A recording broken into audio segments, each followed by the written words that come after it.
Howdy everybody, David Minkin here, starting player with Connect More, and welcome to another installment of Avoid the Rules, a video of instruction and demonstration that helps ease rule understanding and learning. Easy start. And what fantastic game am I featuring today? Well, Tony Boydell's latest and perhaps greatest Guilds of London. Now, Guilds of London plays 1 through 4 players, and I have played with all player counts, but I'm only going to really talk about 2, 3, and 4 player. I'm not going to touch so much on the solo game because I believe that the rules are still a little bit being tweaked right now for the solo game, so there's no sense reviewing a rule set that's still being worked on. But I have plenty to say about the 2, 3, and 4 player game. But before I get into that and talk about the game, the mechanics, and how I feel about it, first I want to take a step back and remind you or tell you that all of the game components that you're seeing here, right from the box all the way down to the tiles and the cards, were created through print and play files that were provided to me by Tony Boydell himself. So you cannot look at the presentation of this video and try to gauge any kind of inference about the actual game quality or component quality, but I will certainly talk about the mechanics. We can certainly have a good appreciation for the overall feel, as most of this artwork is final or near final. There's just some tweaks with some symbology, and I'm going to remind you about this throughout the course of the video so that you'll be reminded again that the final game will be of much higher quality than what I was able to make in the basement of my own home. So let's get that out of the way. So, what is Guilds of London all about? It's an area control, area majority game with a lot of hand management, when basically all of your actions are going to be driven by different cards. There's a whole deck of cards through here, and you are basically trying to become the Lord Mayor of London. And to do so, you're going to try to exert your influence in all of these different guilds, and these guilds are represented by all these different tiles throughout the course of the game. And in doing so, you will win the game. And the game is won by the person who actually achieves the most victory points. But we'll get into all of those details later. Now, I want to talk about the format of this video. I've broken this video into 3 distinct parts. The first part is my usual bit where I like to focus on the actual victory conditions and how the heck you're supposed to win the game, and from that we back calculate the actions and the mechanisms in which the game is going to allow you to drive towards the game end or the victory conditions. So that's going to be approximately the first half hour of the video. If you prefer more of a walkthrough or run through style of video, the second part of the video, which will start probably around 35 minutes or so, will be a 1 round example as to how this game is played and some of the decisions that are made throughout the course of the game. So if you'd like to, you can skip to there. And finally, the last chunk, as I always do, is my final thoughts. We're going to talk about player count. We're going to talk about some more player mechanics. We're going to talk about analysis paralysis. We are going to talk about all the things I love with this game. And we're going to talk about why, with each additional play, that this is quickly becoming one of my favorite Tony Boydell games, and actually one of my favorite games of all time. There, I've said it. Spoiler alert. So let's just jump straight into it and figure out what this game is all about. Behold, Guilds of London. Now just take a moment to soak in the beauty of this game. I think it looks gorgeous. But I also want to remind you that what you're looking at right now is a print and play version of the game that I made from files provided to me by the designer Tony Boydell. So although the different little wooden bits and components that you see may not be representative of the final game that's going to be published, the general look, the artwork that you see, this will be representative of the final game that once it is published. So certain things like some minor iconology changes might be made between now and then, and some little things like that, but overall what you're looking at will be representative of how this game is going to look like on your table. Now, the thing that I find is really awesome about this game, while we're still talking about the aesthetics of it, is this is one of these games that just gets more gorgeous as the game goes on. The curbside appeal of this just gets better. As you play the game longer, more people will be stopping going, hey, what game is that? And for a couple reasons. One reason is you'll see that the board itself, which is here on the right-hand side, is composed of a series of these tiles. What you're looking at here for the start of a 3 to 4 player game, and here you see I've set up for 3 players, blue, green, and yellow is you lay it out in a 4x3 matrix of these different tiles here. And throughout the course of the game, these tiles are going to be resolved, and when you do that, you'll actually flip them over. And so then throughout the game, as these tiles are flipped, the board gets even more colorful, which I think is awesome. But in addition to that, this board is going to grow over the course of the game. And what's going to happen is there's going to be a stage called the growth phase, which is every third round. And here we have the round tracker and score tracker over here on the left with a few other things that I'll explain. So what happens in every third round during the growth phase, more tiles will be added to the board. So here we got a whole bunch more of these different tiles, and they will be added to the board as we play the rest of the game. So that's pretty cool. So enough gushing about the beauty of this game. Let's get to hard tacks here. How the heck are you supposed to win this game? Well, the way that you win this game is by being the person who achieves the most victory points. Well, that narrows it down, doesn't it? Well, let's take a look here at the left board here. And there's a variety of things on this left board. One that I want to point out to you is going to be the victory point counter that goes around the actual outside of this. And what we start here, we got the player turn order here indicated, blue, green, and yellow. We just randomly determined that at the beginning of the game. Also on this board, you're also going to see a round counter. So for a 4-player game, you're going to play 12 rounds, and for a 3-player game, you're going to play 15 rounds. Now on the back side of this is another board that looks very similar to this, but it's for a 2-player game, which has some slightly different rules. But for a 2-player game, I encourage you to go check out Rahdo, because he is, after all, the master, the man at the 2-player games. Now I'm going to cover a 3-player game just because I know he'll cover 2 players. Also, we have some other general information for gameplay, and I've included some cubes here for contrast, which are basically these neutral liverymen is what they're called, and I'll explain to them later. But going back to the victory points, so here we see this is where we'll actually keep track of the victory points, but how do we earn victory points? Well, throughout the course of the game, there's actually 5 ways in which you can earn victory points. 2 of these ways are in fact at the very end of the game. What you'll see here is I've got these cards here with the Guilds of London written on top of them. These are called Merrill Reward cards, and these cards are ways in which you can actually earn victory points at the very end of the game. And you'll notice during the setup here, each of the players has been dealt 3 of these cards, these Merrill Reward cards. At the very beginning of the game, each player is going to choose one. You get to take a look at 3 of the cards, and you get to choose one, and then the other 2 cards that you discard will actually be put back into the deck. You'll also notice that for the setup, each of the players is dealt 6 other types of cards here with the GOL, or Guilds of London coin, on the back of them, and that refers to the action cards. And you'll see here there's a big stack of these action cards off to the side as well.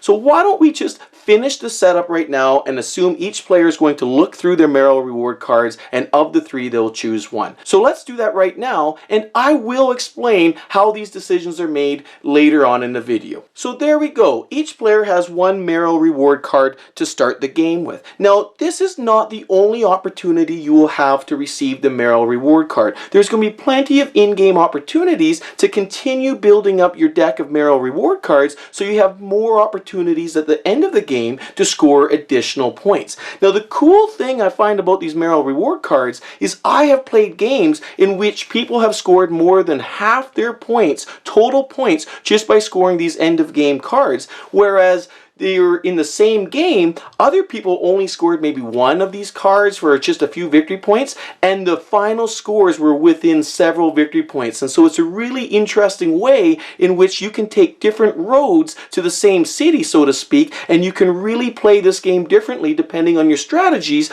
and again depending on what types of cards are dealt your way. So you have to adapt your in-game strategies and tactics based on the cards that are being dealt to you, so that you can continue to work your way towards getting the most victory points compared to the rest of your opponents. So that is the first way in which you can score victory points, these Merrill Reward cards. The second and final way in which players will score victory points during the end of game scoring is by scoring 1 point for each pair of orthogonally adjacent guild masters that they have on the board when the game is over. So what does that mean? Well, again, let me remind you that this board is composed of a bunch of individual tiles. These tiles are going to be scored and resolved resolved at the end of every round in a 3 to 4 player game and at the end of every second round in a 2-player game.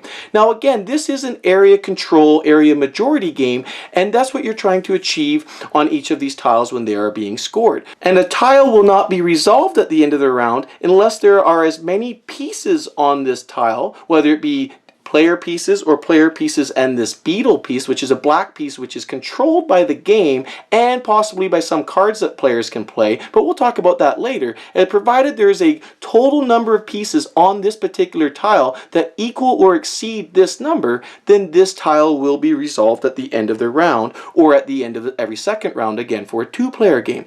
So should there be enough pieces on here, there's going to be a resolution of this tile. And there's going to be a series of things that the resolution will involve, which I'll talk about in a little bit. But at the end, should there be one person who has a majority or the most of their pieces left on this tile compared to somebody else, for example, suppose this was the final situation, then yellow has more pieces on this tile than blue, and yellow would win the area control or the majority of this, and yellow would then become referred to as what's the guild master. So yellow would receive the victory points allotted to the first place person here, so they get 2 victory points, plus they might get an additional privilege associated with being the master. For his efforts, the blue player will also get the number of victory points or the reward for whoever finishes for finishing in second. Now this reward is randomly distributed out on each of these tiles at the beginning of the game, and sometimes, as you can see, this reward may in fact be better in terms of victory points than the actual first place reward. But what will happen is once the dust settles and this tile is resolved, then what's going to happen is all of the liverymen, is what these cubes are called, all of the players' liverymen will return back to the guild hall. Now this tile or this board has what's essential 2 tiles which are referred to as the guild hall, and you'll see whenever you see the symbol with the 3 little windows on it, that refers to this central area.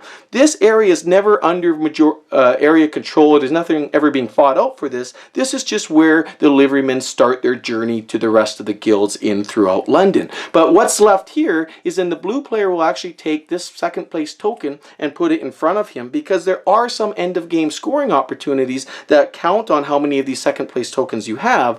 But then what's cool is this whole tile is flipped over to the back side, and you'll notice now the back side has the same guild flag on it as you can see up indicated here in the upper right of this side of the actual tile. So you flip it back over and you take one of the winning players' liverymen and you put it on top, and then now that's how the tile will stay for the rest of the game.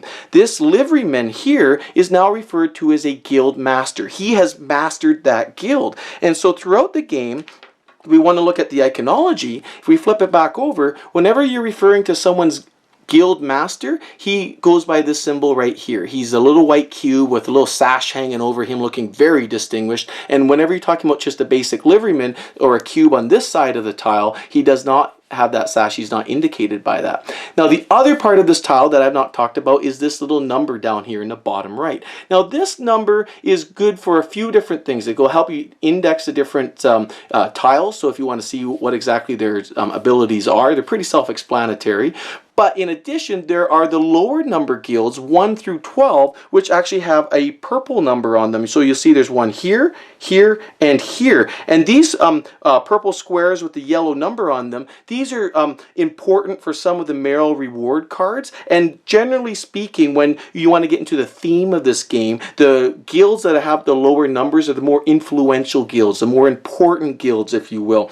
But if you see a number down here, which is basically a purple box with a yellow number in it, then that will actually have some significant effects, possibly for a Merrill reward card that you might have. So going back to what it actually means to have 2 orthogonally adjacent guild masters at the end of the game, let's suppose you had this one, yellow had won that one, and suppose throughout the course of the game that yellow had also become the master of that guild. Well, right there again you see that there are 2 orthogonally adjacent guilds in which yellow is the master of each guild. That would score yellow 1 victory point at the end of the game. So there is a spatial element to this game in which you're also trying to achieve this orthogonality to the masters that you're getting out here on the board, so that you can actually use that for end of game scoring. What is also cool is that when you get a master, he may help you break ties when you're trying to decide majority on unresolved guilds that are orthogonally adjacent to him as well. So it not only has an end of game scoring benefit, but by getting these guild masters, it may help you during the game as well. So that's pretty cool.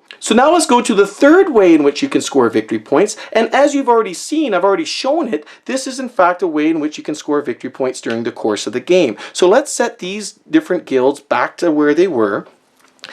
And you'll see, again, if I take a look at this guild, by resolving this guild, and I'll put back the fourth right here, by resolving this guild, if you were the guild master here, you got some victory points for actually resolving this guild. And by being second, you also got some victory points. So these are some ways in which you can get victory points throughout the course of the game, by either being first or second when this guild is resolved. Now, being second doesn't always guarantee you an actual victory points, because as you'll see, sometimes the reward may be in the form of getting additional cubes added to the board when you see like this, or it may be in the form of actually getting some of these neutral liverymen, which I've not yet talked about. So this is all well and good, but how the heck are we supposed to get our liverymen here? So let's take a step back now and talk about how we're going to move our liverymen around and how we might get into the gameplay a little bit so that we might get some of this in-game scoring and some of these opportunities to actually become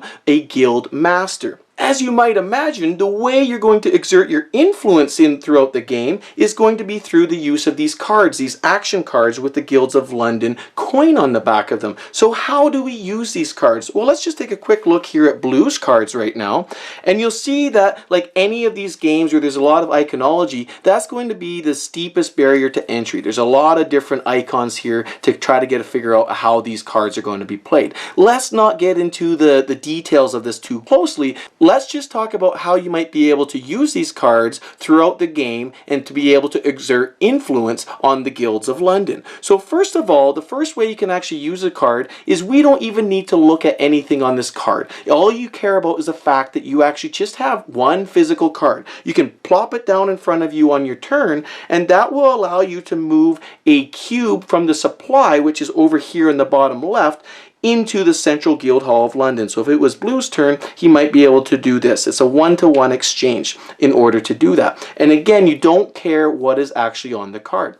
The second way in which you might be able to play a card is you look at the icon up here in the upper right of any of these cards. And what you would do is you would play this card, say for example this blue card again, you could play this card only for that icon, and that allows you to move a liveryman from the Central Guildhall to any one of these tiles that shares that same guild flag. So I could drop them right there, for example, because you see there's a blue flag and a blue flag. And again, that's a one-to-one exchange to move up someone from the guild hall from here to there. So this is also very important to point out how the flow of the game goes. At the beginning of the game, every player starts with 4 of their liverymen or cubes inside the Central Guild Hall, which is here in the center of the board.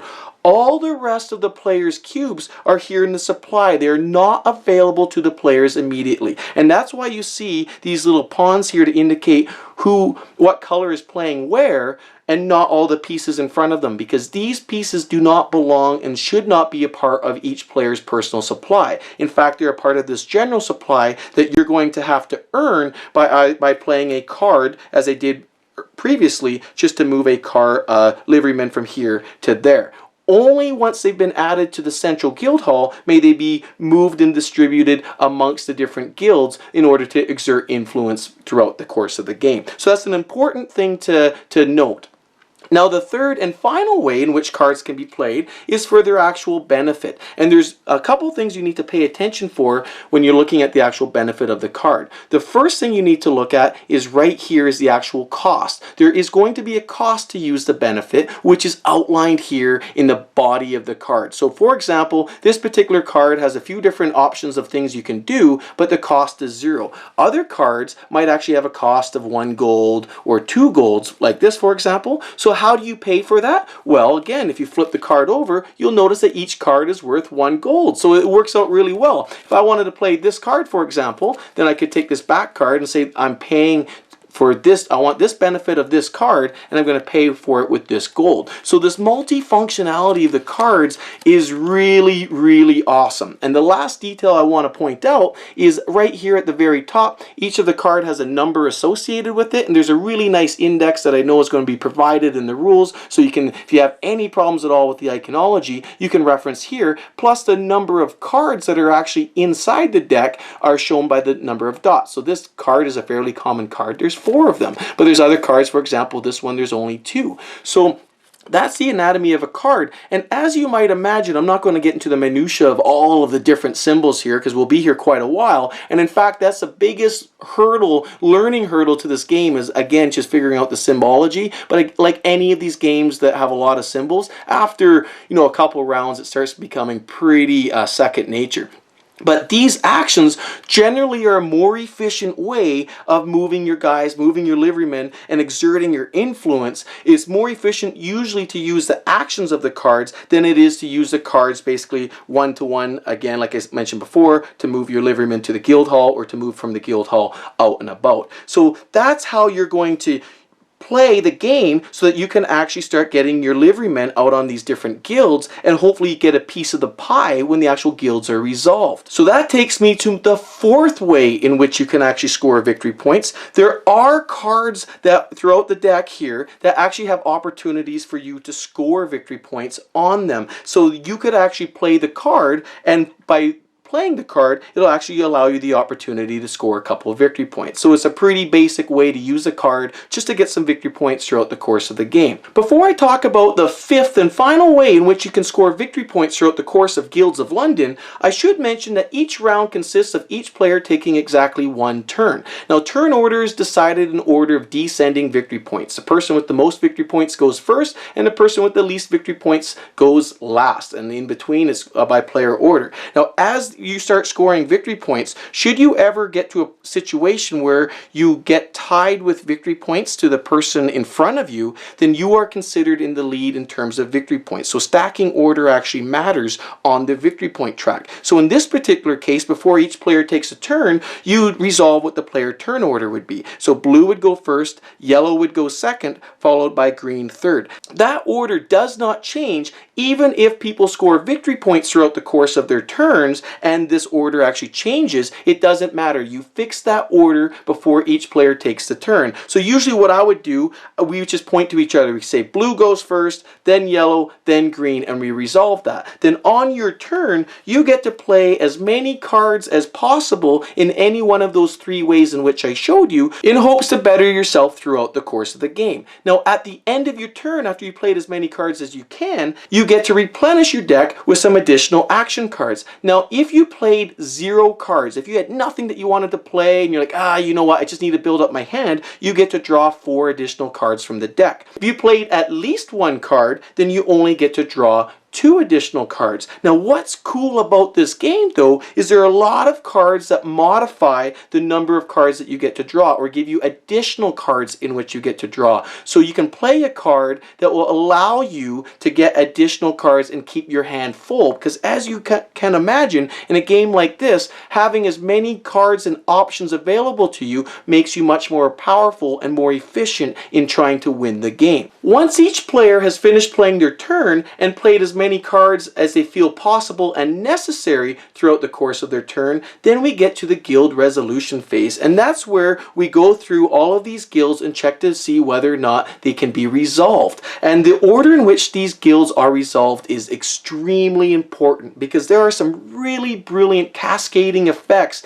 that can occur throughout the course of the guild resolution that makes this game just brilliant. This is where, for me, the game just really shines, and is the main reason why this game is becoming one of my all-time favorites. Now, the order in which these guilds are resolved are in the same order in which you might read a book, from left to right, top to bottom. So we'd start with this guild, work our way across, then we finally end with this guild down through here. Now, again, like I mentioned earlier, the way in which you know that a guild might be resolved is you need at least as many pieces on the guild tile as this number here on the upper left. Should there be as many pieces or more than that number, then the guild tile is resolved. So what are the steps in resolving a guild tile? Well, let me just show you a brief example. I've set up an example here on this particular guild tile in which we see that we have 2 yellow liverymen, 1 green liveryman, and we got this beetle piece. In total, there are 4 pieces on this tile, and that's equal to the number that we need for the resolution of this tile to be initiated. Now, at first glance, you say, oh, well, yellow's got the majority there, yellow wins. No, not so fast. There's what's referred to as a negotiation phase before we actually resolve the majority on this tile. Now, the negotiation phase is where these black cubes are brought into the game, and these black cubes are referred to as neutral liverymen. So there are as many black cubes in the game as there are 2 times the number of players. So there's 2 black cubes per player. So for a 3-player game, we have 6 of these black cubes. Now, the way in which you're going to earn these black cubes throughout the course of the game is going to be through different cards that you can play, and also there as some rewards here when the different guilds are actually being resolved. But the cool thing about these black cubes is as you earn them, you get to keep them in your own personal supply area. They do not go to the main supply, they go to your own personal supply. And the way in which they're used is during the actual negotiation phase of any one of these guild tiles, and they can also be used for some end of game scoring if you have an appropriate Merrill reward card that requires those for additional scoring opportunities. But right now we're going to talk about how they might be used for this resolution of the actual guild tile. So let's suppose that green actually has 2 of these. So during the negotiation phase, we start with the player who has got the most victory points. And so the person with the most victory points gets to decide whether or not they want to use any of their neutral liverymen as a 1-to-1 replacement of any of the other colored liverymen out there. So this is awesome because you don't even need to have one of your colored liverymen on this tile in order to be involved in this phase. So you can swing the majority through the clever play of these neutral liverymen even if you're not involved. But in this particular case, we'll suppose that green has 2 of these, and we'll suppose that blue also has 1 of them. Even though blue is actually not on this tile, he still has a voice. So let's assume that the player turn order again is as I showed before, and so blue gets to go first. So blue goes, hey, green, guess what? I could get rid of you right now. I could play one of my neutral liverymen and I could just eliminate you right off this tile. And green's like, no, don't do that. Remember that time when I helped you out, or remember when I helped you move last weekend? Whatever it might be, this is the begging and often sometimes pathetic part of the game where you see people just pleading for their lives, or I'm going to help you in the future. Don't you worry. We're buddies, right? And so the threat of having these neutral liveryman cubes is just amazing for this part, because green is trying to hang on for a 2nd place reward, which is pretty powerful. 3 victory points plus he gets to get one of these neutral liverymen added to his play area. And yellow's like, yeah, do it, please play it, get rid of green. But then blue says, you know what, green's done me some favors, I'm not going to hassle him too much. So then we go to yellow, because again, yellow breaks the tie, he's on top of green, and yellow has no neutral liveryman, so he's like, oh, I'm screwed, because then green can come along, and then he can play as many cubes as he wants that he has, and he's going to take 2, and he's going to put them back into the general supply, and in doing so, he gets rid of the 2 yellow liverymen, and they're returned back to the actual central guild hall. So in this way, green was able to exert his influence and actually use those neutral liverymen to win the majority. So in this particular case, nobody's actually going to get the 2nd place reward, and green takes over the majority, and he'll get these rewards outlined to him, the 4 victory points plus these rewards, and then he'll also flip that over, as we pointed out before, and he becomes the guild master. The beetle will now go to the tile that has the lowest number on it. So this number here is number 5, that's number 6, he'll go over there. And so in this way, he might actually have some cascading effects, because the next tile to be resolved, of course, would be this one, and we continue down this order. So it's pretty cool. But what's also neat about that, since green got his 4 victory points, he goes 1, 2, 3, 4. He's up there. The next tile that's to be resolved, he now is the first player to go in order during the negotiation phase, then blue, then yellow. So there's also a dynamic way in which the order of who gets to decide when they're going to play and how they're going to play any neutral liveryman cubes that they have, that's going to be dynamic as well throughout this phase. So there's just so much going on here, so many different cascade and ripple effects and dependency as to when you get to negotiate, because sometimes you trust somebody because you're going first and you're like, oh, please don't screw me, because somebody else has the hammer after you and they can get rid of you entirely and they don't even have to be on the tile.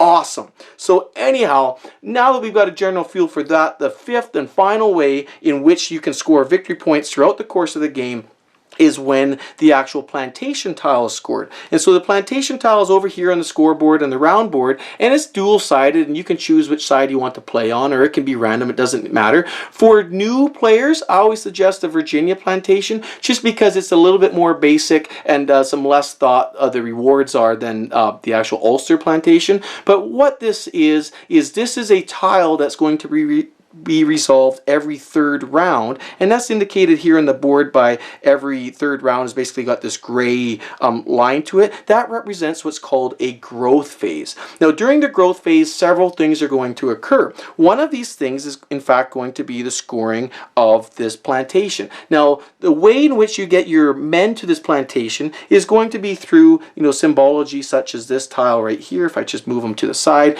as you can see in this particular tile, you can move one of your liverymen or guild masters to the boat, and that simply means you move them over onto this particular tile.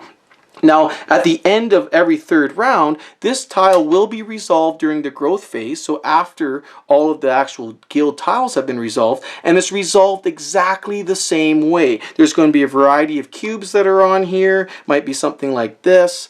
You're going to have a negotiation phase, and again, the negotiation phase is going to be in this from top victory points down to bottom victory points. People will use their neutral liverymen to either get rid of people or to alter the actual effect here. And once all that dust is settled, whoever has the majority of cubes left on this tile will get the first place bonus, and whoever's in second gets the second place bonus. Should there be an event of a tie for first, so say for example here all three players have two of their liverymen here and they're tied for first, every player would actually receive the second place bonus. So in this particular case, if you were to have the outright majority, you get 7 victory points. Here you get 3 victory points, and there really is no benefit for having third.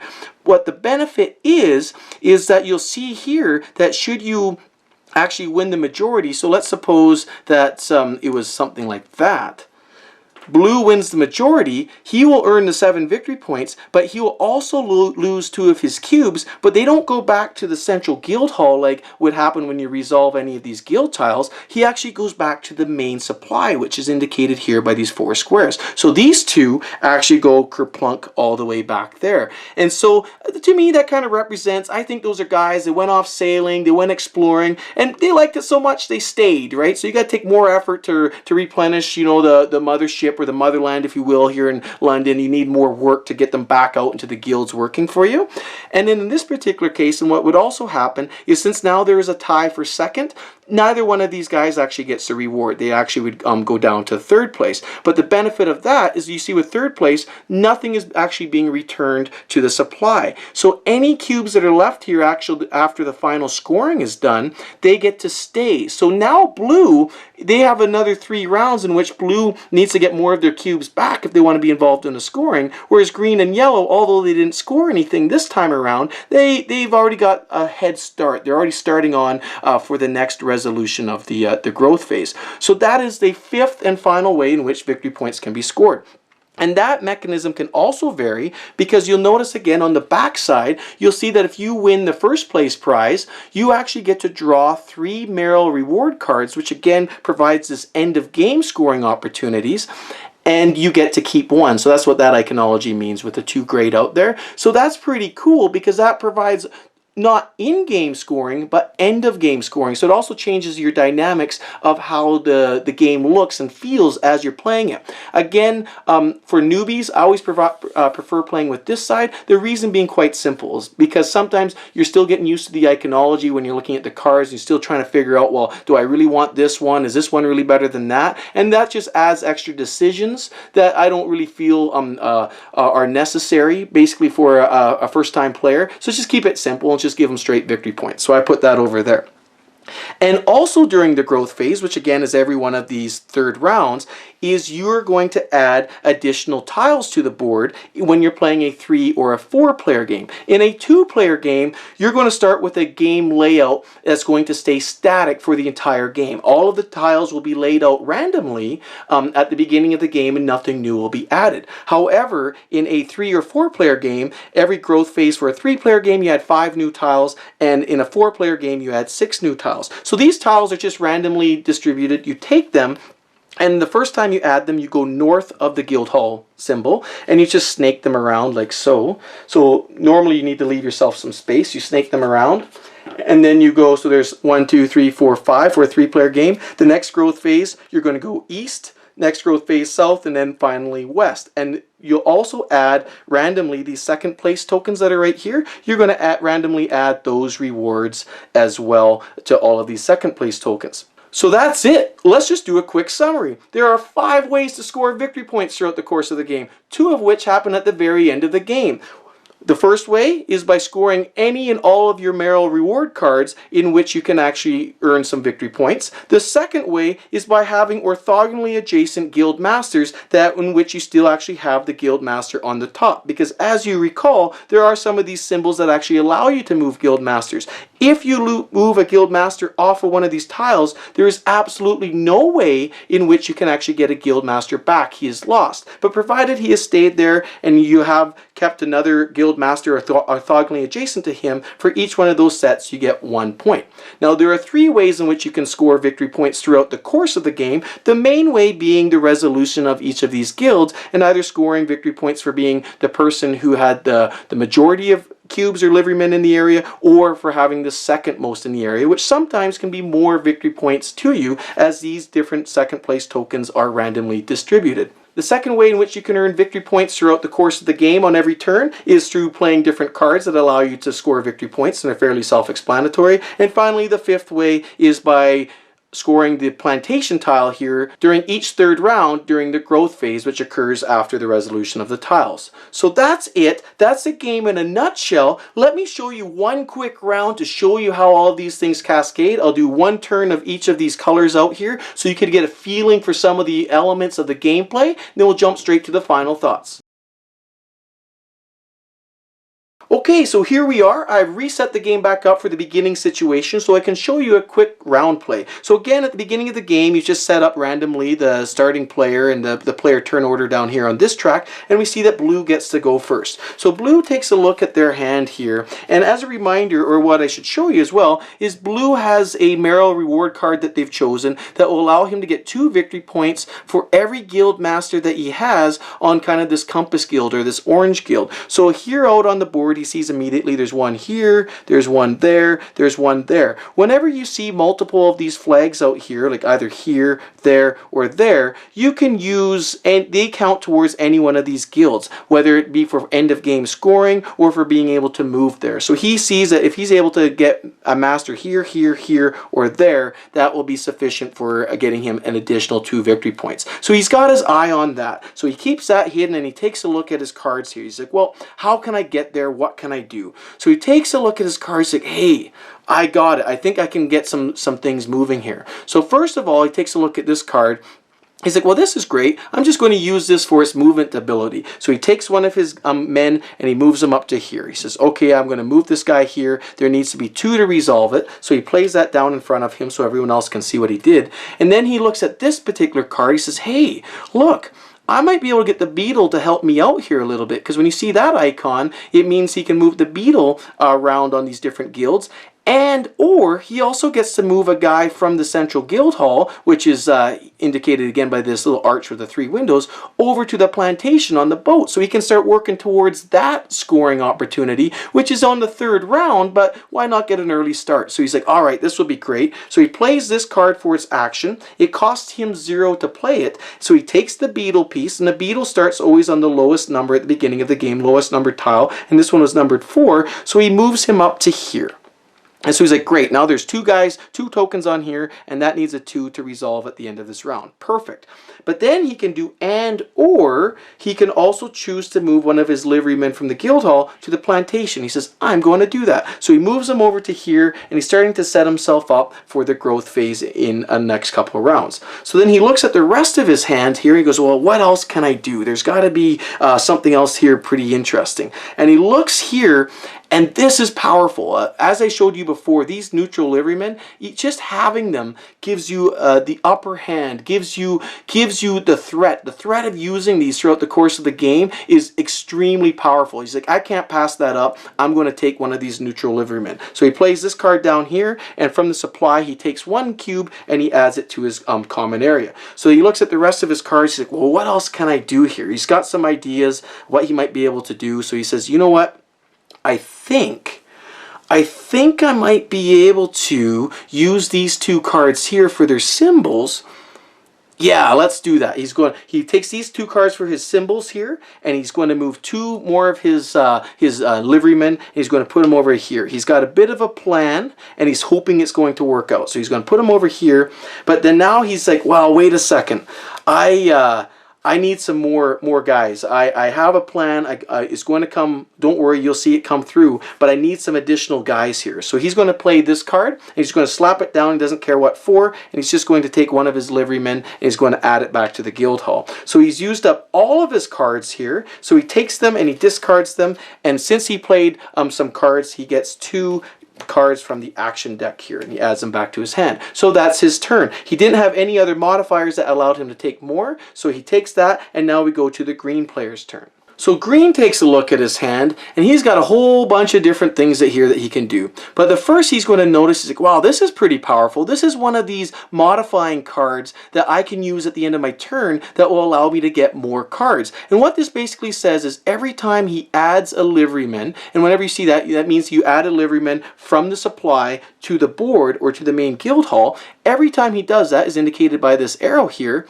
At the end of his turn, which is indicated by the arrow in the vertical line, he gets to draw 1 additional card. So he's like, well, that's pretty powerful. That might allow me to play a lot of cards this turn and still have a nice hand of cards to work with for my next turn. Unlike blue, he's only got 2 next turn. He really might be hamstrung for what he might be able to do. So he's like, great, I'm going to do that. So simply what he's going to do, he's going to take another card from his hand, flip it over for the gold coin, and what I do is I just put it underneath like that, and he plays it.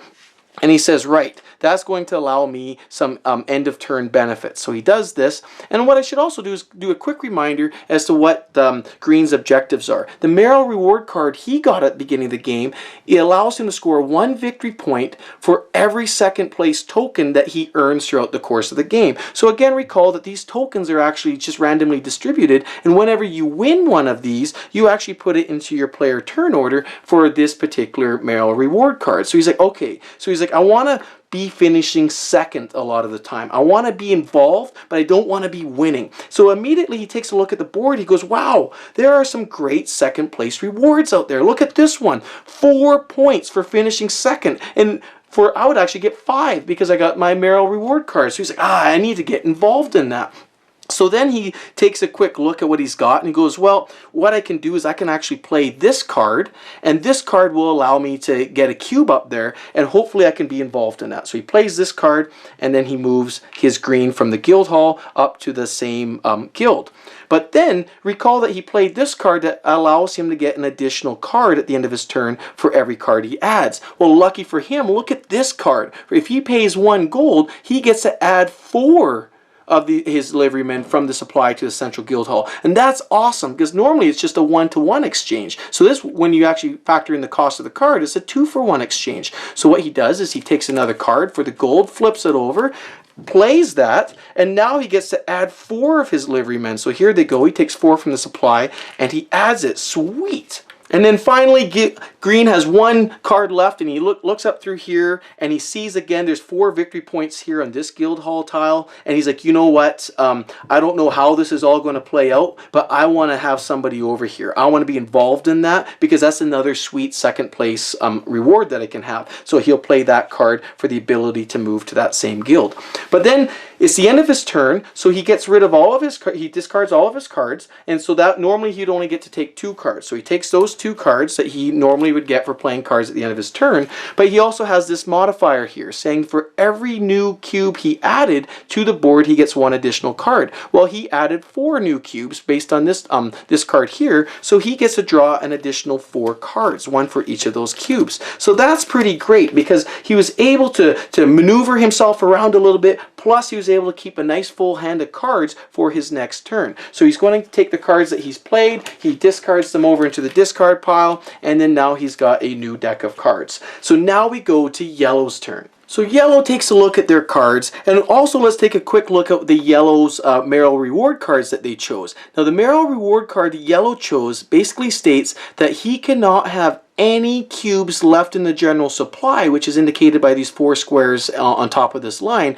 If he's able to move all of his cubes from the general supply from here and have them out on the board or other areas, then he gets 6 victory points at the end of the game. So he really needs to get all of his cubes moving. So that's something to keep in mind, but it's still early in the game. There's still lots of time. No need to panic. But yellow's taking a look at what's going on here, and he goes, you know what? I've got an idea. So first of all, I'm going to play this card here.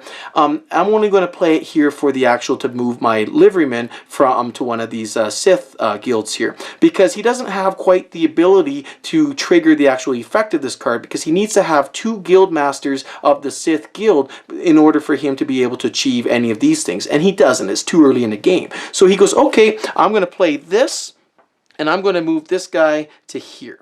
And then he says, you know what, I've got a couple of these blue cards here. And again, here's another blue card where, you know, he needs to have 2 guild masters of 2 different blue guilds in order to achieve the effect. Still too early for that, but he can use this card for this benefit. So he's going to play that blue, and he's like, right, I'm going to go over here because it matches right there. And right now, some of the newbies might be like, what's yellow doing? I don't fully understand what it is that he wants to do. But yellow says, don't worry, I've got a plan. So then yellow also sees that he's got an ability to move one of his liverymen back onto one of these plantations here. And it's going to cost him for free if he uses the actual special benefit of this card. And he sees that blue's already got a start, and he doesn't want to panic, but you know, he wants to be involved in that too. So he's going to play this card for its special effect, and he's going to move one of his liverymen over to the plantation, because that's how he's going to get it across. And he says, you know what, while I'm here, I've already played cards. Seeing the fact that I've already played cards, I'm only going to get 2 off this deck anyhow. Why don't I play this card and just grab a victory point? Why not? So he takes that, plays it for its benefit, costs nothing, and he's going to get a victory point. So woohoo, yellow is in the lead. And then yellow takes a look at his other 2 cards, and these are wild cards. This basically one lets you, if you play any blue anchor, you can use it for anything if you triggered it, and this is basically the opposite. In fact, you could play anything and you can make it a blue. But he says, you know what, let me take a look at what's going on out there. I've only got 1 liveryman here. I could possibly use these to add more liverymen. I'm not really sure what I'm going to do. Let me just hold on to these cards. No problem. So yellow puts this back. He discards his 4 cards that he played, and since he played some cards, he only gets to draw 2 more cards. So he adds those to his hand, and there you have it. Each player has played their turn. Now we go to the guild resolution phase. So the first guild to be resolved is going to be this top left one, because we see, in fact, there are 3 pieces on this guild, and there are only 2 required to actually trigger the resolution. So now we go in player turn order as dictated by the player who's got the most victory points goes first, followed by, in this particular case, whatever's remaining of the player turn order, but it's in descending victory point order. And you say, would you like to negotiate? Do you have any neutral liverymen in which you want to play? So even though yellow has nothing on there, yellow gets a say, but yellow does not have any neutral liverymen. So yellow says, no, I don't want to negotiate. So then it goes to blue.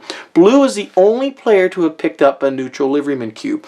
And blue's looking at this right now. He's like, well, as it stands, since we have a tie, this tile will not be resolved if the tie remains. The pieces will stay here until the next round, until such a point in time in which the tie can be broken. People might add more liveryman cubes, or maybe there's other adjacent tiles in which someone will become a master of. So blue says, I'm not waiting. I want those points right now. So he's like, sorry, green. He takes his neutral liveryman, he returns it back to the supply, and he takes green's cube and he returns green's cube back to the central guild hall. And green's like, you dog, I can't believe you did that. But then green, he would like to respond because he has an opportunity to, but he has no negotiation cubes. Too bad, so sad. Blue wins majority. So a couple things are going to occur. First of all, nobody gets the second place token, so we just get rid of that. And blue will score 2 victory points. So 1, 2.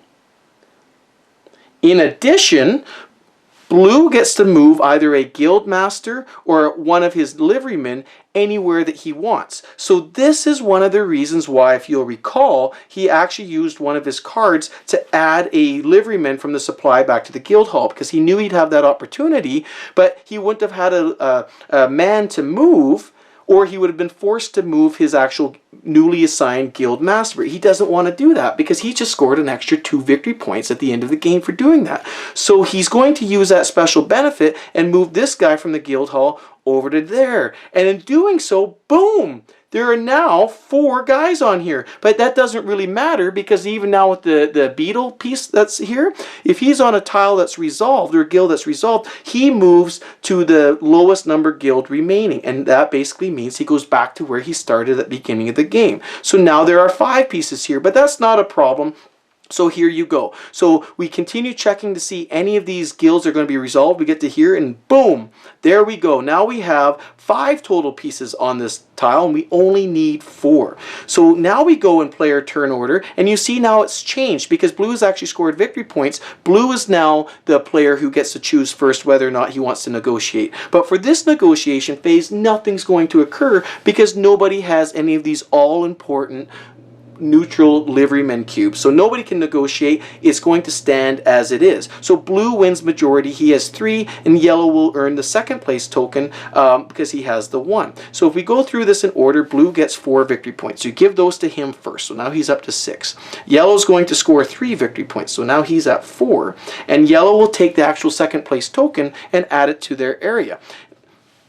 Now, what we're also going to look at are the rest of the actual abilities. So we're going to put the yellow liveryman and the blue liveryman back in the guild hall, and we're going to keep one because he'll become the guild master once we flip it. And we also take this beetle and we move him now to the next lowest tile, which is number 5 right here. So now we look at the abilities here, and what this allows blue to do is he can move a guild master or a liveryman of his color. He gets to move them anywhere, and he gets to move a guy to the boat. Yellow, for his efforts, not only did he get the points, but he also gets a neutral liveryman. So yellow's like, woohoo, that's a way I can actually earn that. So the blue's going to flip this tile over, become the guild master, and check out what he's going to do. He's going to move this guy to there, and he's going to move this guy to the plantation. Because again, as you recall, those were the 2 rewards that he won. He got to move somebody, and he got to move somebody to the plantation.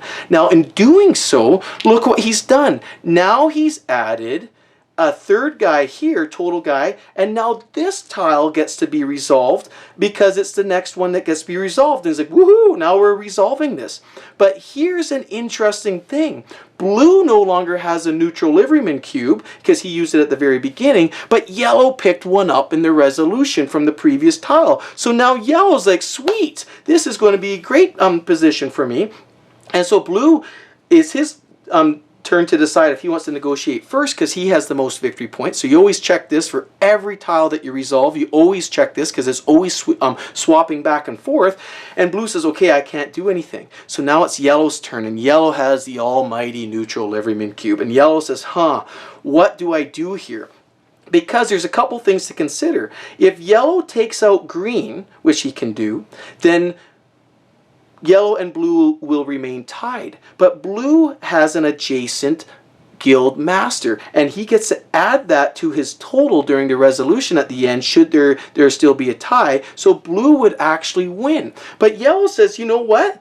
that's okay, because look at the second place reward, 4 victory points. I think I actually want that. I'd rather that than this one. I can add more of these guys later. I'm not that fussed about it. So yellow's looking seriously at getting rid of green.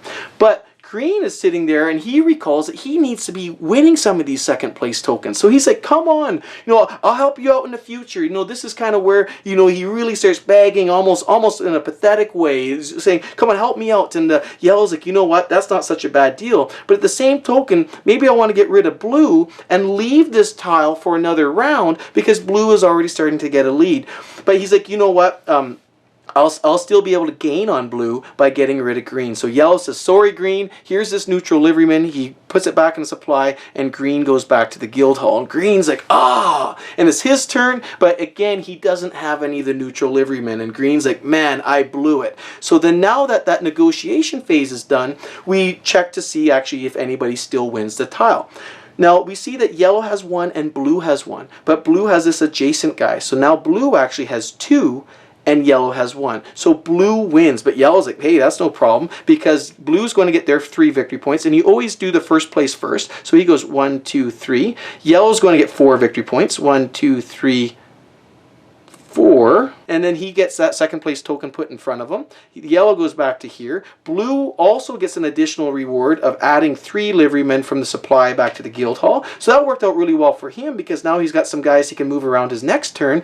And this flips over. So not only now did blue get those extra victory points, now he has a set of orthogonally adjacent guild masters for scoring at the end of the game. Awesome! So that worked out really well for blue this turn. And then finally we go here and here and we see there's nothing left to be resolved. And so that's what one guild resolution or scoring of guild tiles might look like, with all those different cascading effects. And yellow was able to pick up some the neutral liverymen as they were being scored so that he could use it for the next one and get 4 victory points, and then kick green right out of it altogether. Green hasn't even scored yet. So wow, like there's just a lot going on here. So then you'd go to the next turn, you go to here, and then again at the beginning of the turn sequence you say, okay, the first player to go is blue, then yellow, then green. So you indicate that, and then you start going through the turn as before. Now, if that was at the end of the 3rd round, which would be the growth phase, once you're finished with this, then you would resolve the plantation tile, as I pointed out earlier, and then you would add the additional tiles. And then you rinse, wash, repeat until you're at the final end of game, which is indicated by the laurel wreaths or the laurel outlines here. And then you do those 2 end of game scoring that I talked about, and voila, the person with the most victory points is the winner. So there you have it. Let's talk about it. My final thoughts. Welcome back. Thank you so much for watching and taking the time to learn more about Guilds of London with me. Now, before I get started into the final thoughts, if you enjoyed the video so far, please go check me out at Facebook at Connect More Board Games or on YouTube. I'd love to see you there for future videos. So let's get back to Guilds of London. First, let's talk about the player count. Now, the game plays 1 through 4. Now, the solo game I find, even though the rules are still being tweaked a little bit, I find is excellent for this style of game. And the reason why is, as you could see in the previous parts of this video, there's a lot of puzzling to go on. There's a lot of cascading effects that occur when these different guilds are being resolved, and there's the clever play and hand management of the different cards that you have all make for a really intriguing puzzle. So on that, it makes for an awesome solo experience because it gives you that chance just to dive in and kind of get nitty-gritty with all the different subtleties that this game has to offer. Because with each passing experience I have with this game, new parts of this game are coming to life for me. New subtleties are starting to show themselves, and it just is really great, and the solo game is awesome for that. For the 2, 3, and 4 player counts, I kind of lump 3 and 4 players together, and 2 is a separate entity itself. And the reason being is the 3 and 4 player game, during the growth phase, you actually are adding tiles to the board. So the board is actually growing as the game is being played. And I prefer that. I prefer the 3 and 4 player count because you have that added twist, you have that added puzzle with each growth phase. You have new tiles coming out and new situations coming up, like, okay, well now how do I do that? And the way in which they're laid out also affects the order in which everything is going to be resolved, because again, the order of these guilds is resolved like you read a book from top to bottom, left to right. So I find it just adds nice wrinkles, and it keeps the experience fresh the entire time. Not to say that it's not fresh with 2 players, it's fresh the entire time, but I really find that I quite like that new element, because with a 2-player game, with the whole board already set up at the beginning of the game, which is great, but then I find that you're analyzing the whole board, and especially for newbies, you might think that if I'm playing with someone new, maybe a 2-player or lower player count might be better. For this particular game, I argue that it is not, because there's just too many choices, because you have everything laid out in front of you. Whereas with a 3-player game, you get to incrementally add parts to the board as the game goes on, which gives you new opportunities to score points or new opportunities to get in on different guilds that you're not quite sure of.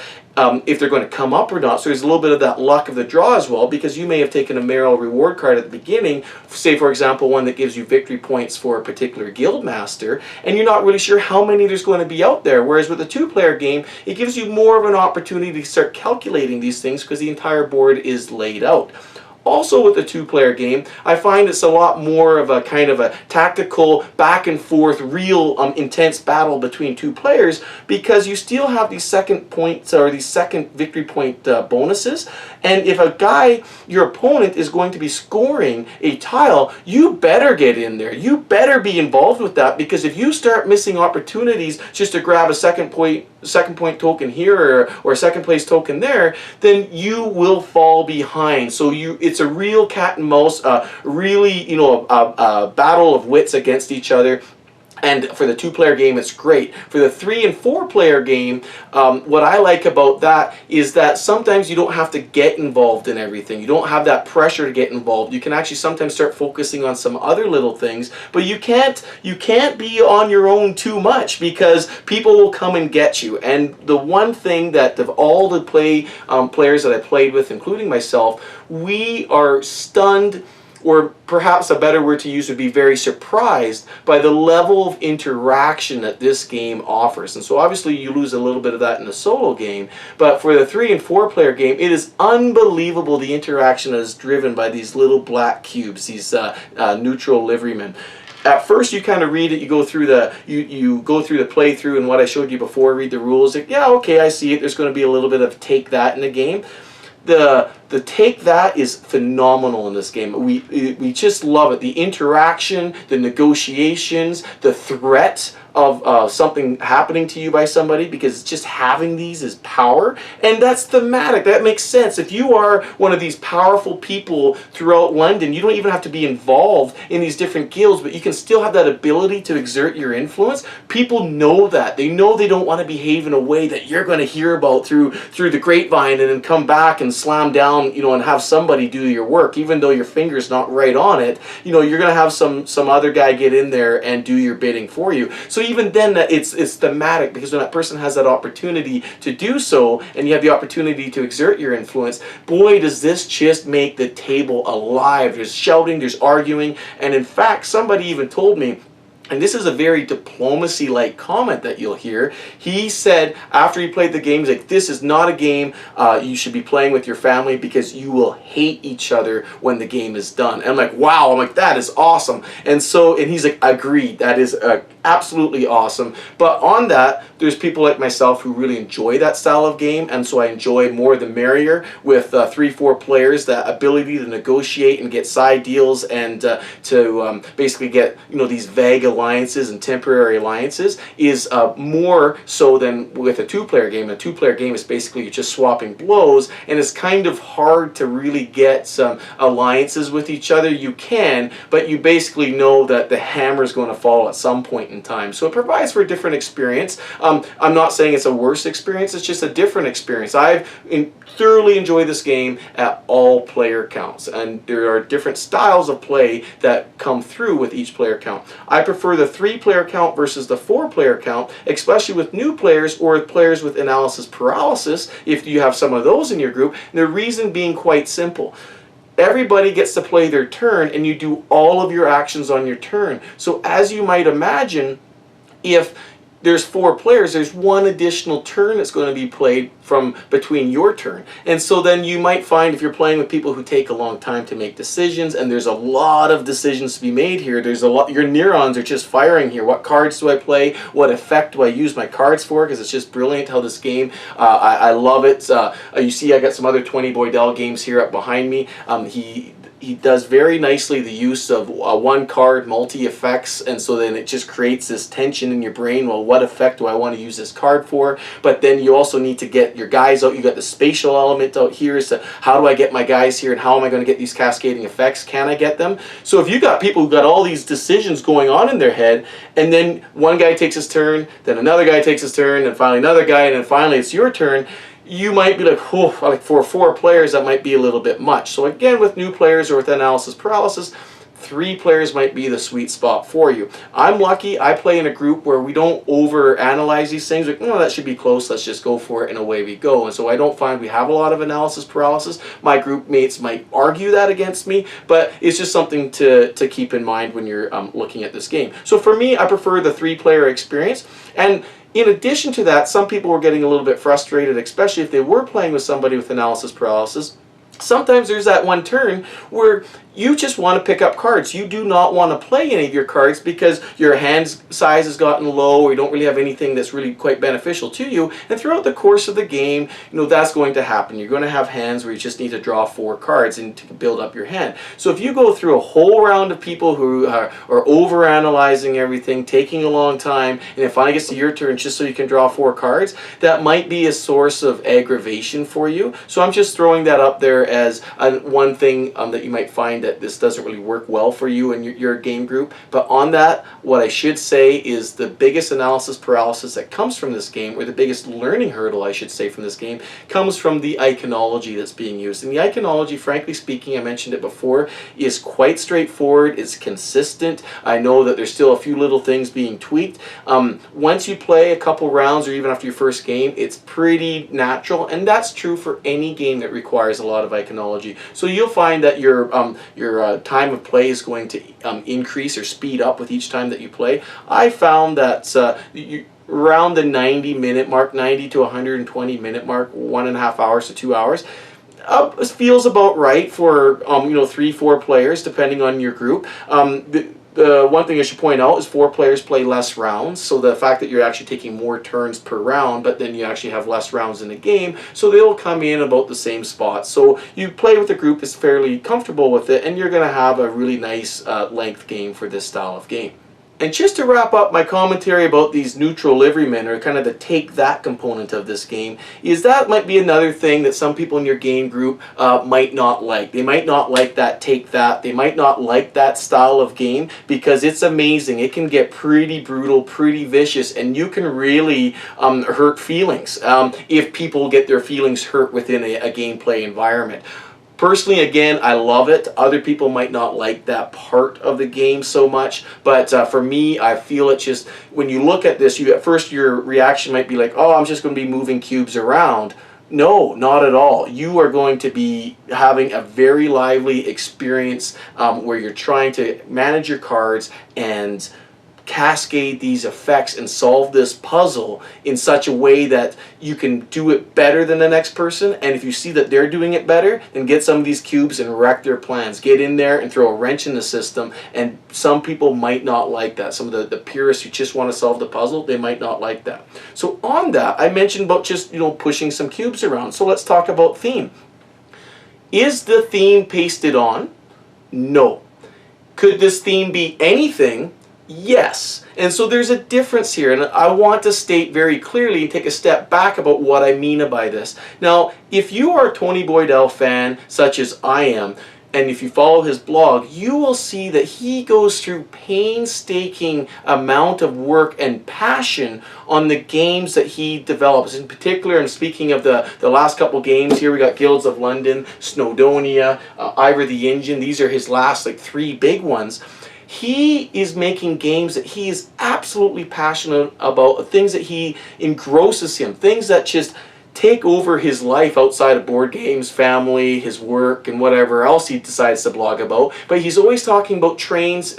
He's very passionate about the Guilds of London here. It's been a very long project for him. And even Ivor the Engine, based on UK boyhood cartoons. And so these are things that he integrates into his games, and he focuses on, and he makes every part of the game match that theme and his knowledge of that theme, and he researches it very much. And so when you talk about theme, this indeed is a game built for this theme. And it may not at first be very clear to you, like, well, okay, I'm moving this cube here to this cube here. If that's how you want to approach the game, fine, but this theme is certainly not pasted on by any stretch of the imagination. So all you need to do, again, is just let yourself go. You're playing a game, you're in a new world. You can talk about sending your guys off to the plantations, and you can actually get into this. And here you got the main central guild hall where they get together and they twirl their mustaches and they speak of important things before they scurry off to the guilds to exert their influence and hold their jackets like so with their top hats, and and then by exerting their influence in one guild, that makes them just a little bit more powerful, that they might be able to exert their influence on another guild where they might be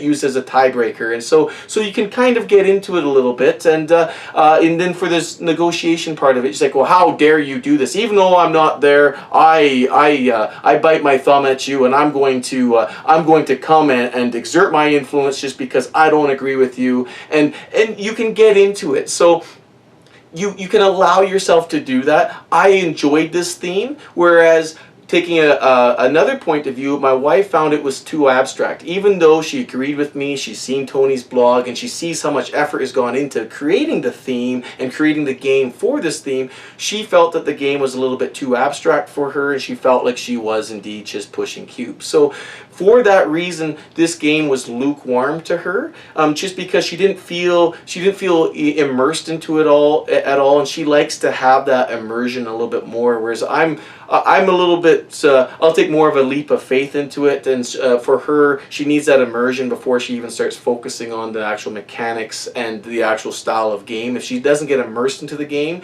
then she'll move on to something else where the immersion happens a little bit more naturally. So that's some comments about theme. Again, both good and bad. I had no problems with it because, again, if you follow Tony, theme is an integral part of his games, even though at first they may not be completely obvious. But as you learn more about the actual mechanics and you learn more about the actual gameplay and what it's based on, the theme that it's based on, like, wow, like, this is really nice. I love how it's all integrated. So what are some other elements that I really love about this game?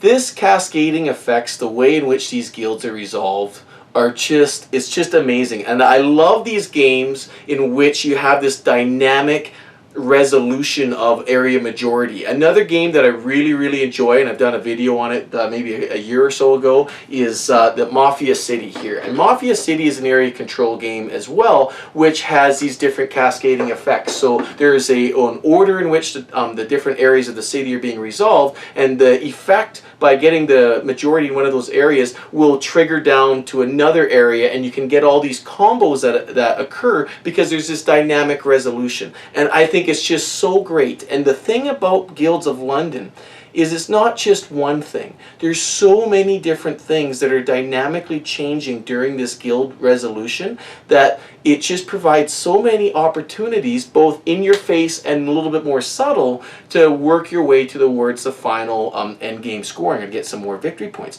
For example, I showed you some of these tiles that basically show you if you become the guild master, you get to move one of your liverymen either to another guild tile or to the plantation tile. And that's pretty obvious. People can see that coming a mile away usually. They see, okay, you're going to get that guild master, and I see you lining up for this other tile that will be resolved after that. You probably move your cube there, and okay, we see what you're doing, and you can kind of read that.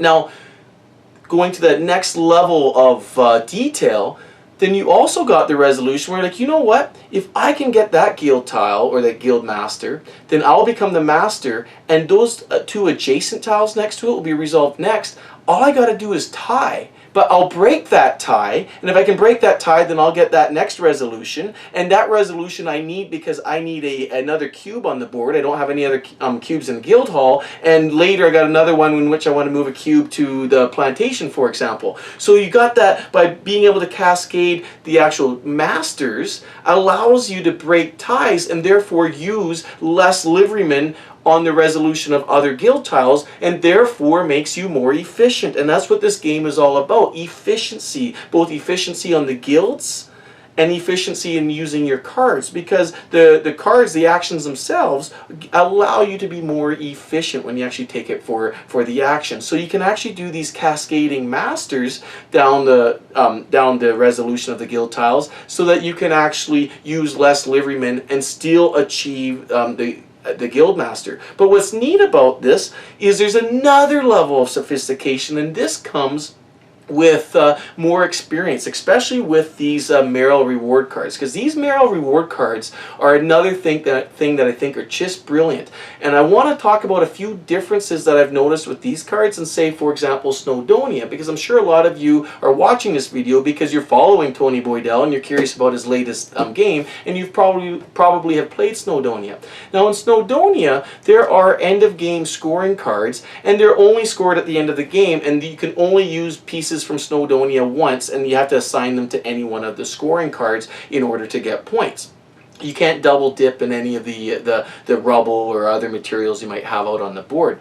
Now the cool thing about these Merrill reward cards is, first off, there's some of them that give you end of game scoring, and they're going to drive you towards every decision that you're going to make throughout the course of the game. Like, for example, this one's 2 victory points for every Compass Guild. So every turn you're looking for an opportunity to continue to build towards this.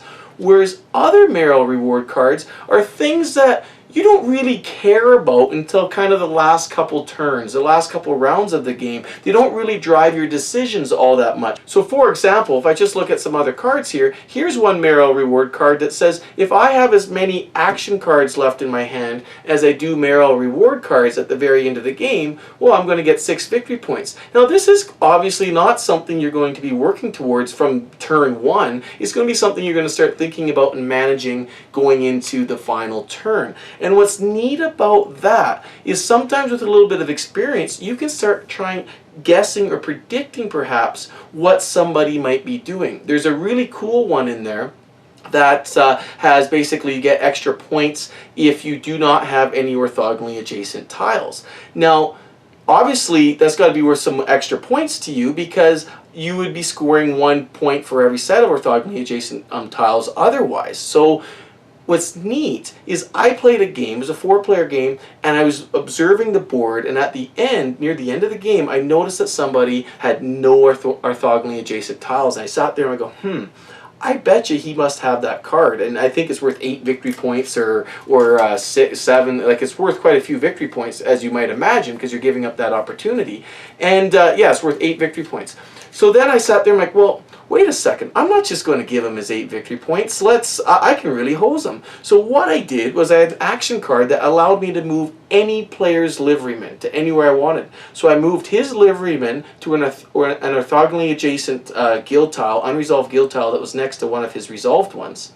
Then I used my own negotiation cube to take me off and forced him to win it. He was so mad. He was so mad, but it was awesome because it was, again, being alert, and that's where experience with the game comes in handy. And I find that these Merrill reward cards are really quite clever because you have things that you can progress throughout the game, and you have other things that are more tactical, trying to figure out the last couple turns how you're going to get those points. Another great example was that there's a Merrill reward card here for not having any cubes in the general supply. Well, the first time I played them, I go, okay, great, this should be no problem. I got all my cubes out onto the board. I'm like, okay, good, I got it. But then my mistake was, during the final growth phase, right before end of game scoring, I'm like, okay, great, I'm going to get some extra points here at the plantation. It's going to be great, I'm going to be involved in that scoring. And I scored the points, I finished first in the majority, but then guess where your cubes go? Because you always lose, if you finish first or second, you lose either 2 or 1 cubes back to the supply. So then those cubes went back to the supply, and I was left with 2 cubes left, and everything was out there, and that Merrill reward card was worth 0 to me. And I'm like, ah! It was just so brilliant, because what that tells you is then for that Merrill reward card, in order for it to be effective, you cannot be involved in the plantation scoring at the end of the round, because otherwise you're going to screw yourself. So then during the last, you can take part in the second to last plantation scoring, but then after that you're trying to figure out how to get your cubes back onto the board, and that's where you start using this functionality to get them back into the guild hall, so you're not stuck with that situation. And so there's this maneuvering that occurs, and it provides for a bit of a frantic pace, if you will, in the last couple of rounds when people are trying to, get those last couple Merrill reward cards finally into position for them. So the 2 different types is pretty cool, and I really like that how during the game, I've been in some games where people have scored the majority of the points through their end of game scoring through Merrill reward cards, and other people have scored the majority of their points just by picking them up as they went along, and at the end of the game were very, very close in terms of victory points. So there's so many different roads and paths to take here that each game provides for a different experience, and lots of those paths are usually chosen by what type of cards that are being dealt to you. So I should touch on that, because these cards that are being dealt to you are one of the random elements of the game, if you will. They're whatever you get up early, get dealt to you is it's random, and you go, well, how do I deal with this? And some people found that frustrating. Some people didn't like it too much. In particular, the main frustration came from people when it came to these neutral liverymen, black cubes, because some people were able to pick up a lot of these cubes early in the game because they had the cards dealt to them that allowed them, and then other people could not. So they felt that people were picking on them. They felt that it was unfair, that whenever they're trying to get a guild, people were using black cubes and they could never get one.